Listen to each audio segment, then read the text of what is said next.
Hi guys, I am Harkesh Arya. Welcome to my YouTube channel Shivaji classes. आपको यहाँ मिलते हैं एजुकेशनल एंड मोटिवेशनल वीडियो। आज हम बात करने जा रहे हैं इंग्लिश इस समय एट दिस टाइम इतना पॉपुलर सब्जेक्ट हो गया है, कहीं भी बिना इंग्लिश के काम चलने वाला नहीं है। आप प्राइवेट सेक्टर में या गवर्नमेंट सेक्टर में अगर आप बिना इंग्लिश के ही इंटर करना चाहते हैं तो आप कोई भी जॉब इस समय नहीं मिल सकती है। एसएससी की बात करें या आप कोई भी प्राइवेट फर्म में इंटरव्यू के लिए जा रहे हैं तो आपको इंग्लिश आना ज़रूरी है। इसीलिए कहा गया है इंग्लिश जो है वो व्यापार की भाषा हो गई है, हिंदी व्यवहार की और उर्दू प्यार की भाषा हो गई है। इंग्लिश में दो पोर्शन होते हैं। पहला ग्रामर जो बहुत ही इम्पॉर्टेंट है, उसके अलावा वर्ड पावर भी अपने आप में एक महत्व रखता है। अगर आप बहुत अच्छे से ग्रामर पढ़ लेते हैं बट आपका वर्ड पावर अच्छा नहीं है तो आप अच्छे से ना तो स्पीक कर सकते हैं, ना ही कोई एग्ज़ाम में क्वालिफाई कर सकते हैं, अच्छा अंक नहीं ला सकते हैं। इसलिए आज हम अपने इस वीडियो में आपको 5 ऐसे बेस्ट टिप्स बताएंगे या बेस्ट मेथड बताएंगे जो आपकी वोकैबुलरी को या वर्ड पावर को बहुत ही स्ट्रॉन्ग कर देगा। अगर इस 5 मेथड को आप यूज कर लेते हैं तो मैं गारंटी के साथ कहता हूं आपका वर्ड पावर इतना अच्छा हो जाएगा कि आप खुद ही नहीं सोच पाओगे कि ये वर्ड मुझे याद हो जा रहे हैं। इसीलिए वर्ड पावर बहुत ही ज़रूरी है। अगर वर्ड पावर आपका कमज़ोर है तो आप बहुत ही अच्छा ग्रामर पढ़ लेंगे, तब भी आप अच्छे सेंटेंस को ट्रांसलेट नहीं कर सकते हैं। जैसे अगर बोल दिया जाए मेरे जैसा देहाती छुरी काटा देखकर ही भड़कता है, तो शायद आपकी जुबान रुक जाएगी, आप स्पीक नहीं कर पाओगे या आप लिख नहीं पाओगे। अगर ऐसे ही एक आध सेंटेंस और ले ली जाए तब भी आपकी पेन रुक जाएगी। वह बहुत ही उदंड प्रवृत्ति का व्यक्ति है। ऐसे ही आतंकवादी बहुत ही क्रूर होते हैं। ऐसे ही कुछ सेंटेंसेस है, मुझे उसकी सूरत नहीं भाती है।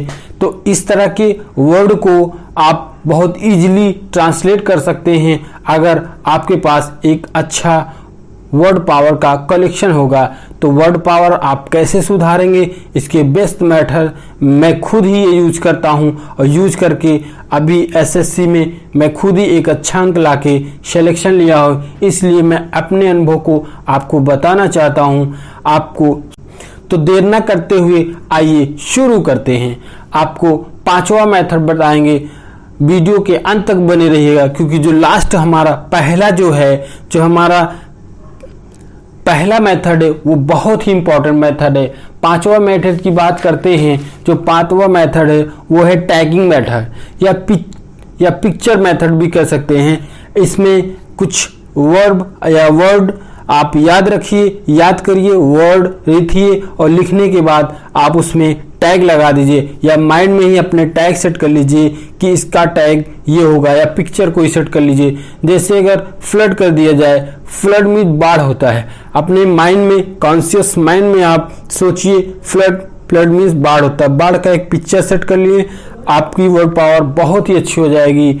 इसी तरह एक्यूमुलेट हो गया, एक्यूमुलेट मीन्स होता है इकट्ठा करना। ऐसे ही कई वर्ड मैं 2-4 ही बताऊंगा, आप अपने से कई सारे वर्ड को टैगिंग कर सकते हैं। तो चलते हैं अपने चौथे नंबर पे। चौथा नंबर है टैबलेट मेथड। अगर आप कोई भी चाहे टैग कर रहे हो या टैबलेट मेथड में आप कोई भी वर्ड हो, आप उसको रिवीजन करिए 3 टाइम। जैसे आप डॉक्टर बोलते हैं आपको 3 टाइम आप जो है लीजिए, तो उसी तरह 3 टाइम एक ही वर्ड को जब 3 टाइम आप देख लेंगे, सुबह दोपहर शाम, तो जाहिर सी बात है आपको याद हो जाएगा। तीसरा मेथड है हमारा रिटन मेथड, लिख कर याद करें। ये मेथड युगों से चला आ रहा है और सबसे बेस्ट मेथड है। इससे भी बेस्ट मेथड है जो आगे हम आपको बताएंगे। लिख कर याद करने से आपकी सबसे पहले हैंड राइटिंग अच्छी हो जाएगी। जो आपको इंटरव्यू में या कभी लिखने में बहुत ही अच्छा लगेगा। और उसके साथ लिख कर जब याद करेंगे तो आपको फर्स्टली आप एक बार लिखिए 10 से 15 वर्ड या 20 वर्ड तक जितनी आपकी कैपेसिटी है आप दिन भर में लिखिए, और उसके बाद टैबलेट मेथड के साथ उसको 3 बार में, दिन भर में 3 बार में याद करिए। आपका दूसरा मेथड है जो बहुत ही अच्छा मेथड है, ग्रुपिंग मेथड। कोई एक ग्रुप होता है वर्ड का, उसी के साथ जो है ग्रुप बना के याद करिए। जैसे आपको मैं एग्जाम्पल के तौर पे समझाना चाहूँगा, ELECT, इलेक्ट मीन्स होता है मतदान करना, उसी से बना है इलेक्शन। अगर ION लास्ट में आ गया है, ELECTION, इलेक्शन, इलेक्शन मीन्स होता है मतदान, चुनाव, उसी से बना है इलेक्टर। OR हो गया तो जाहिर सी बात है नाउन हो जाएगा।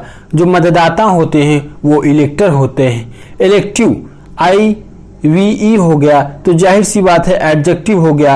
आपको पार्ट ऑफ स्पीच का भी ध्यान देना है। निर्वाचित हो गया, जो भी चुनाव में निर्वाचित होते हैं सांसद विधायक वो इलेक्टिव होते हैं। इसी तरह इलेक्ट्रिक, इलेक्ट्रिक में आपको IC लग गया है तो एडजेक्टिव होगा। विद्युत से जो भी उत्पन्न होता है उसे इलेक्ट्रिक कहते हैं। इलेक्ट्रिकल, अब इलेक्ट्रिकल आ गया तो एडजेक्टिव है, विद्युत से एक विषय है जिसको इलेक्ट्रिकल बोलते हैं। उसी तरह है इलेक्ट्रीशियन, IAN लग गया तो नाउन हो गया। इलेक्ट्रीशियन मीन्स होता है जो विद्युत बनाता है, उसको इलेक्ट्रीशियन कहते हैं। उसी तरह आपका एक वर्ड है इलेक्ट्रिसिटी, बिजली जिसको बोलते हैं, नाउन है। अब एक वर्ड से आप ग्रुपिंग करके इतने सारे वर्ड बना सकते हैं। तो एट लीस्ट सबसे लास्ट में सबसे बेस्ट मेथड वो है रूट वर्ड। रूट वर्ड कोई भी एक वर्ड होगा, कोई भी एक वर्ड होता है वो रूट वर्ड होता है। उसके पहले अगर कुछ लगा दिया जाए, आई मीन टू से प्रेफिक्स लगा दिया जाए तो उस रूट का अर्थ बदल जाता है, या रूट वर्ड के साथ सफिक्स लगा दिया है जो बाद में लगता है तब भी उसका अर्थ बदल जाता है। हम एक उदाहरण से समझेंगे। जैसे हमारा एक रूट वर्ड है TRI, ट्राई। ट्राई मीन्स होता है, इसकी मीनिंग होती है 3। तो जहाँ भी ट्राई आएगा, ये रूट वर्ड है, वहाँ पे 3 का ही अर्थ आएगा। जैसे ट्राइएड, ट्राइएड मीन्स होता है त्रिमूर्ति, TRIAD, ट्राइएड मीन्स त्रिमूर्ति। उसी तरह TRIPLE, ट्रिपल, ट्रिपल मीन्स तिगुना, 3 आएगा, हमेशा 3 आएगा क्योंकि इसकी मीनिंग ही 3 होती है। इसी तरह ट्राइपॉड, ट्राइपॉड मीन्स होता है 3 पाई वाला, 3 पाई वाला कुछ भी ट्राइपॉड कहलाता है। इसी तरह TRIDENT, ट्राइडेंट मीन्स होता है त्रिशूल, 3 इसमें जरूर आएगा मीनिंग में। इसी तरह आपका है ट्रायंगल, ट्रायंगल मीन्स होता है त्रिभुज, तो इसमें भी 3 आया। इसी तरह से ये सबसे बेस्ट मेथड है जो मैं खुद यूज करता हूँ, और यूज करके बहुत सारे वर्ड को कलेक्शन बना लिया हूँ, बहुत सारे वर्ड याद कर लिया हूँ। तो प्यारे दोस्तों, तो दोस्तों आपको कौन सा मेथड अच्छा लगा प्लीज़ कमेंट करके बताइए, और नए हूँ तो चैनल को सब्सक्राइब करिए और बेल आइकन को दबा दीजिए ताकि आपको समय समय पर नोटिफिकेशन मिलता रहे। धन्यवाद।